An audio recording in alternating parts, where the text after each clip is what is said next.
From the enchanting story of Beauty and the Beast to the spicy 50 Shades of Grey, everybody is in search of the one. Let's see if you can get your questions answered today, because here we're about connecting brands. And maybe, just maybe, single and searching could just be over for you. Well, hopefully, let's find out. Let's meet our guest today, who is a relationship expert, a counselor, and author of many books. Let's say hello to Chris Hart.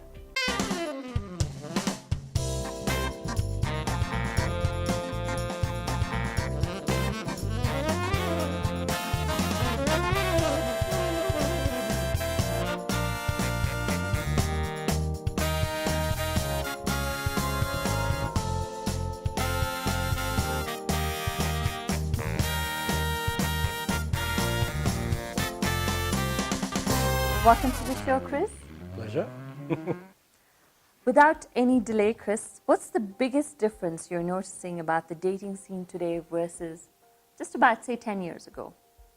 Well, you know, the dating scene is constantly evolving. Okay. So you could pick any time frame and you could say there's a lot of difference. I mean, I think the biggest change that's going on at the moment is that people are spending more of their lives single. Really? Yeah. So if you're talking, I mean, okay, if you're talking about some rural village in the back of beyond, well, okay, they're still getting married in their teens. But urban, educated, careers, they're getting married later and later, and by consequence, they are spending more time alone and dating casually. So all the way through college, sort of young 20s and a bit beyond, it's very clear that the people who are dating are just having fun. So Tinder is working for them? Tinder for them is brilliant because, frankly, it's a sort of hookup culture in Tinder. Nobody goes to Tinder to find a spouse. They go to Tinder to have some fun. Now, what you notice happening as a consequence is that people in those age groups, call them loosely the 20s, early 30s, they're much more hard-nosed. They are quite upfront that they are not looking for a partner, they're looking for fun. The women in particular have changed dramatically. I mean, they were the ones who were looking for spouses, now they're not. So now they look at the men in the same way as the men look at the women. So they look for looks, fat wallet, fun, excitement, you know. They go out with the sort of people they wouldn't dream of going out with if they were looking for a husband. Why? Well, because it's fun. I mean, going out with some bad guy is exciting. Yes. But you know, just by, you know, just instinct tells you, don't marry this guy. But if he's going to show you a good time, they have fun. So marriage is not that type of institution anymore? Well, it is, of course, but it's later. You see, then what happens is people dramatically change. The guys change first. The guys are looking for a wife round about, the educated guys, looking for a wife round about their late 20s. Okay. So round about sort of 28 to 32, all the guys who intend to get married. Their friends from college, the girls of the same age, don't want to marry. So they end up marrying girls who are either, shall we say, not so well educated, not so career oriented, or what. And then suddenly the girls wake up about the age of 33, 35, and they want a husband. Where are all the good men? Well, they're married. So it is true, all good men go. Yeah. The good guys marry. The guys who are left have got a screw loose. All right. And so if you find a guy who says he's never had a relationship of any length by the time he's 35, that's a lie. Right, bye. He's a nightmare. He's either got something literally wrong with him, or he's become a permanent bachelor. He likes having a girlfriend at his side. But not a ring. Not a ring, definitely. Those are like handcuffs. Yeah. So then I don't have to ask you, what's the perfect definition of a relationship anymore? Is there one? Oh yeah. I mean, in the 20s, it's go out and have fun. All right. If people are wise at that age, they are learning a lot. Okay. They are having a great deal of fun. They're meeting a lot of people. They're learning about themselves. They're learning about the people that they meet. They're beginning to understand the difference between the good guys and the bad guys, the good girls, the bad girls. So that when they finally do think about marriage, they know what to look for, and they're good at spotting it. Now, in terms of actually getting married, of course, nothing's much has changed for donkey's years. The fundamentals of a good relationship are essentially honesty. You know, if you can't be honest with somebody, you're not really married to them. So you get the idea. Yes. So when you start getting serious, you want a relationship in which, this is interesting. I'm able to be honest with this person, and what I say is treated with respect, and I feel they're being honest to me. If you start having that feeling, you know, then you've met somebody who you have to take seriously. Okay. And of course that should play forward into the actual marriage. Okay. A marriage has to be between people who can be honest.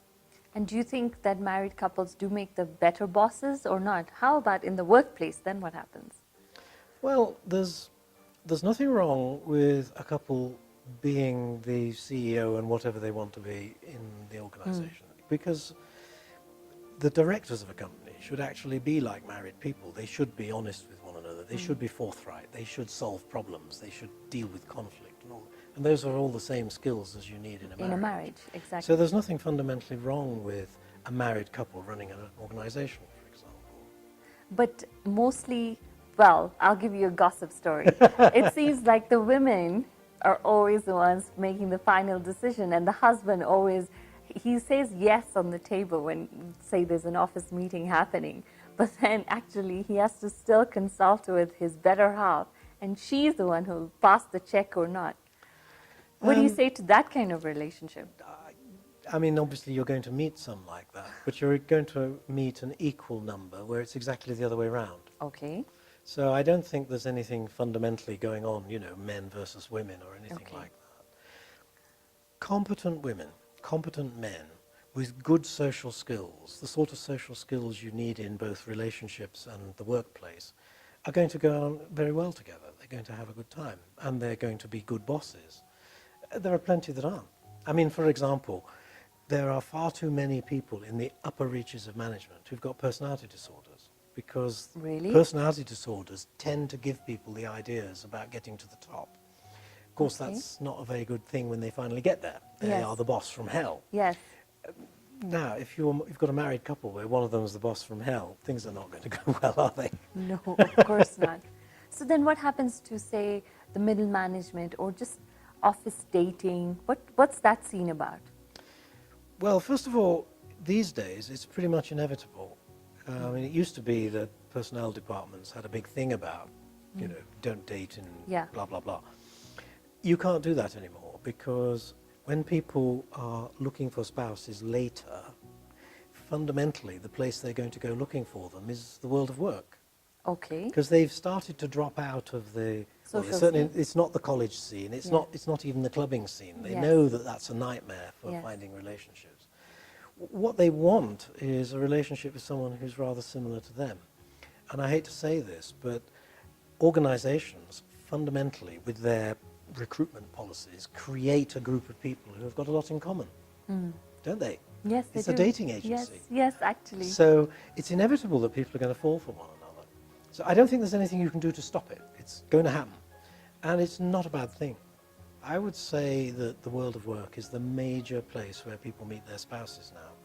Okay, world of work means not just colleagues in your department, but the wider organization, the suppliers, the contractors, the bank, the accountant, you know what I mean? Yeah. It's the whole group. The network. The network. You might end up picking up someone from there. Yeah. So then what about the factor of privacy with all this online work? I mean, if you have an office dating scene, everyone's watching you. Oh yes, absolutely they are. So that's one scenario. The second scenario is just generally overall. Couples are now, when they get married, all they're doing is plastering themselves over social media, showing they're married. And some people get complexes with all this. So there are two things here. What have you got to say about that? Well, first of all, marriages, permanent relationships, should be very private things. So if you are still at the stage in your development that you feel you have to splash things all over the social media, it's not going to go too well. Okay. So, I mean, it goes with face-to-face things. If I rush off and tell my friends all about the problems I'm having at home, my wife's going to be really upset about that. So they're fundamentally not compatible. The things that go on Instagram and Snapchat and Facebook are really for teenagers. And once you get to the age where you're really looking for a spouse, you've got to use them in a completely different way. So yes, you can talk about the cupcakes you make, Yes. but don't go splashing stuff around about your spouse. That's not going to go at all well. You mentioned earlier that the women have changed. Well, they've become like the men now in Yeah. their choice now. So what about sexual harassment, or is flirting going a tad bit too far? Or is it just now very casual? You know, every city on earth has its own flirting culture. All right. And Nairobi has a particularly brazen one. People they're very upfront, Okay. you know. And trying to place a borderline in Nairobi between harassment and flirting is, well, it's a lawyer's nightmare, because people say things that they would be shot dead for in New York. You see what I mean? Yes. So flirting is a difficult area. It's got to happen. How else do you start a relationship? But it's got to be subtle, and it's got to be skillful. And anyone who is over the top is going to be deeply resented. So needless to say, there is quite a lot of harassment going on, except people still call it flirting. You see what I mean? Yes. It's quite tough. As a matter of fact, I think flirting is one of those things that couples have got to be very careful about. They've got to, you imagine, you meet somebody early on, pretty swiftly you've got to start talking about what is flirting and what is not flirting, what it's okay to say to the girl from the next office and what it's not okay to say, or you are going to get annoyed. You get what I mean? Yes. So it's a difficult area at the moment, very difficult, particularly as, to be honest, we're getting more and more politically correct, and so the limits, the legal limits on flirting are clamping down all the time, and people haven't woken up to that yet here. What about jealousy? There are always some stories, well, especially in the Kenyan scene, but you can correct me if I'm wrong, where the wife has found out the husband's having an affair and she's going to kill him, or he's going to harm her or something. What's happening? Why? Well, people have always had affairs. I mean, to a rough approximation, every marriage is affected by some level of infidelity at some point. Really? Yes, it's really common. I mean, a lot of people get away with it. A lot of people are not found out. But the numbers where they are found out, I think that runs into the 80s. So it's extremely common. I think jealousy is pretty normal in that situation. People are annoyed. People are very hurt when it does happen. But I know it sounds awful, but it's a stage of development. You've got to deal with it. And wise couples figure out how to manage the possibility of infidelity very early. I mean, infidelity is not a moral issue, as it's often painted. It's actually a risk management issue. So, for example, pretend you and I are married, and you're giving me a hell of a hard time. What do you think I'm going to do when I go to work? I'm going to start telling my workmates about, they're going to ask me, why are you looking so down, and all the rest of it. Yes. Before I know it, I'm having completely inappropriate conversations with my workmates. And what was that caused by? You're giving me a hard time. So couples figure out pretty swiftly that you don't do things like that. Yes. You have to have serious conversations about things, but don't give each other a hard time. Does that make sense? It does. But what about money, Chris? Couples are also getting very materialistic, and there's that competition that family he's got a good job, he's got a car, or they travel, they go on holidays. What is our economic status? When will it improve? Well, the economy here is tough, isn't it? There's only a very small proportion of people who have a decent enough income. Yes. But the reality is that happiness over your lifetime is not really related very closely to money. I know lots of people who've got marvellous marriages and families on 10,000 a month. I know lots of people making millions a month who are desperately unhappy. So it's not about money. And actually, it's one of those things you have to learn in life, that life is actually about how you treat people, how you rear your children, how you relate to your spouse, and that's money independent. And so if you do start this dreadful business of comparing your marriage to everybody else, and especially the finances, you're not really fit to be married. You know, it's one of those things you should think about before you actually ask somebody or say yes. You get? Yes. Because it's really a bad habit. I think it all comes down to respect in a relationship. Yeah, but it's also about what are the values of living a good life.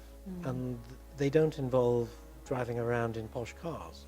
I mean, by all means, buy a posh car if you can. Yes. But don't make your life and your spouse's life hell because you're aspiring to something you can't afford. One of the things that really amuses me about Nairobi is the cheap lunch culture. Have you come across this? No, This please is the tell guy us. who rolls up to some fast food joint in his Merc and buys the cheapest meal. And the reason is he's so heavily in debt to maintain the Merc lifestyle that he can't actually enjoy having a good lunch.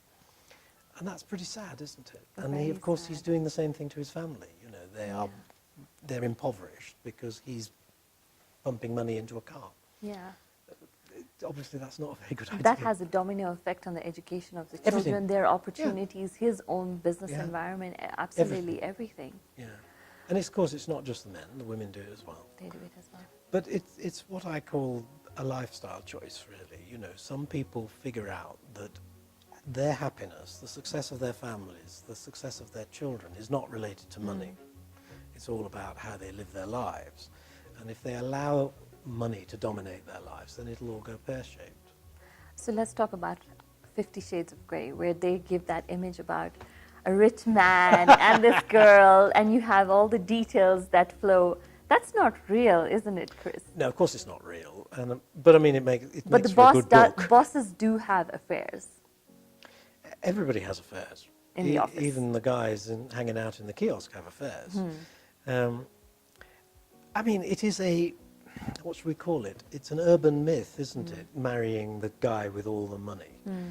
And some girls are seduced by that. And I suppose that's actually the point of the book, isn't it? That ultimately the relationship is not about money. Yes, yes, yes. So, Chris, after all this juicy gossip and spicy moments, what has been your crossover moment while you've been in your counseling, or for that matter, from your book, maybe? You know, the trouble is, most people, and myself included, I think, have lots of crossover moments in their lives. You know, some of them occur very early when you're a teenager. Some occur in your 20s, your 30s. I mean, the single biggest one for me was probably retraining to become a psychologist. I started off life as a physical scientist. Okay. In fact, I worked as an industrial chemist for about 15 years. Okay. But then I found I didn't like the values of the organization I was working for. You know, big, multinational, polluting the, you know. Yeah. And so I slowly made the decision. And of course, the world of psychology and the world of... Interested you. You can see it's different. And so, of course, I became a different person. And that was an interesting process. Took quite a few years. And here you are after almost, 25 years? Well, 25 years since I became a psychologist, practicing. 20 years here. Yeah, I'm extremely different from what I was back 25 years ago. I marvel at my own naivety back then, but then don't we all, you know, all the way through your life? Yes. Well, change is fun. It depends. Oh, yes. Yes. And, I mean, it is nice to welcome a change in your life, to see a change coming. You know, I mean, at the time when I was thinking about retraining, I was mostly scared of it. But nowadays, I welcome change a lot more because you become aware that you can deal with these things and the upsides of them are better than the downsides. Well, I like to end it on that note because it's just making me feel like inspired, and I'm looking at your next maybe book. Are you coming up with something new? My next book is probably going to be an agony aunt. Yeah, I'm probably going to create a whole load of scenarios, you know, where pretend people have... Yeah. So it'll be that. Endless problems around the sort of things people do to agony aunt.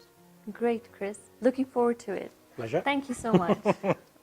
Don't be desperate, just be you. It's all about connecting brands right here. Hope you've learned something from today's video. Hit the subscribe button for more such videos, and don't forget to follow us on our Facebook, Twitter, and Instagram pages. This is Crossover with Harleen Jabbal.